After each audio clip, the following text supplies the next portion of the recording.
ஐஸ்வர்யா ராஜேஷ் ஆரம்ப கட்டத்தில் தொலைக்காட்சி தொகுப்பாளராக பணியாற்றினாங்க. அதன் பிறகு மானாட மயிலாடன்ற ரியாலிட்டி ஷோவில் பங்கு பெற்று அதுலேயுமே ஜெயித்தாங்க. அதன் பிறகு அவர்களும் இவர்களும்ன்ற படத்தின் மூலமா அறிமுகமானவங்க தான் ஐஸ்வர்யா ராஜேஷ். அந்த படத்துக்கு பிறகு அட்டகத்தி படத்தில் நடித்து அனைவரையுமே திரும்பி பார்க்க வைத்தாங்க. யார் இவங்கன்னு தேடவும் வைத்தாங்க. அதன் பிறகு காக்கா முட்டைன்ற படத்தில் 2 பிள்ளைகளுக்கு தாயாக அவரது நடிப்பு திறமையை வெளிப்படுத்தியிருந்தாங்க.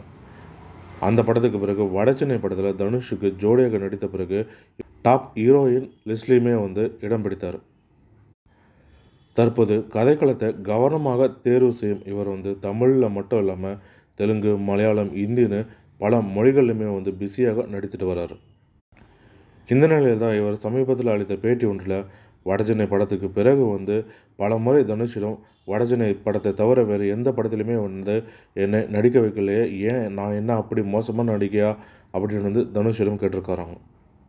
அதற்கு தனுஷோ அப்படிலாம் இல்லை, உங்களுடைய நடிப்பு எனக்கு ரொம்பவே பிடிக்கும், வடச்சென்னை 2ஆம் பாகத்தில் அந்த கதாபாத்திரத்தில் நடிக்க வைக்க தான் அத்தனையுமே நான் சேர்த்து வைத்திருக்கிறேன் அப்படின்னு சொல்லியிருக்காரு.